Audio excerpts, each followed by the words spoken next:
Hello Internet, and welcome to this day in history for the 29th of September. Again, like several other days, there are many things that have happened on this day that I could choose between talking about, but today I will choose what I consider the most important, and instead of going to the very first possible choice, chronologically, we will go back instead precisely 80 years today to 1938, because what happened on this day in history in 1938? Well, the great powers of Europe decided in the Munich Agreement between Germany and Czechoslovakia that the Sudetenland conflict was to be resolved in favor of the Germans.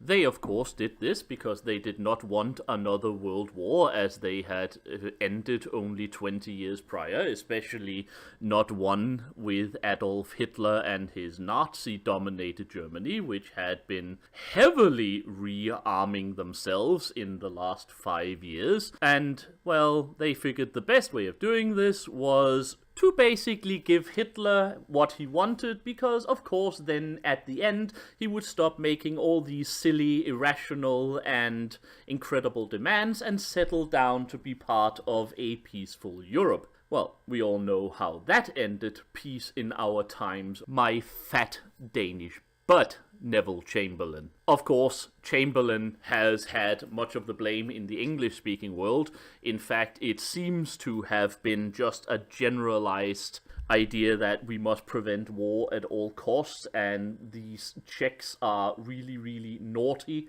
for suggesting that they should in fact have some kind of national sovereignty when the rest of us just want to not rock the boat against Mr. Hitler. And in fact, as always, the French seem to have a fairly large finger in the pot in order to give Hitler what he wished for. Now, one might have hoped that the lesson that just giving in to irrational dictators and not preparing for war what they do will lead to fairly unlikable consequences, such as the greatest war ever fought in human history, would be a lesson learned by later generations, but of course this is not necessarily always so. You could also claim that the fact that the great powers basically let the Czechoslovakians out of the meeting that was to determine their fate was at the same time a callback to the high-handed methods of the European imperial past of the great nations, and also kind of the thing that could be said to lead to a bit of karma for the Western democracies when they finally could no longer avoid a conflict with Hitler, rather than maybe have been able to settle it previously if they had had any stones in their cojones. The aftermath of this agreement is of course well known. Hitler's diplomatic triumph completely cut the feet off under his domestic opponents, and his German troops marched successfully into the Sudetenland, with several other countries surrounding the Czechoslovakian nation decided to get in on the action and steal parts of the country that they wanted. And in fact, this emboldened Hitler and the Nazi leadership so much, and in fact removed so much criticism on him in the German military, that not even a year later he was ready to embark on another little adventure that was called Let's Carve Off Poland alongside the Soviet Union.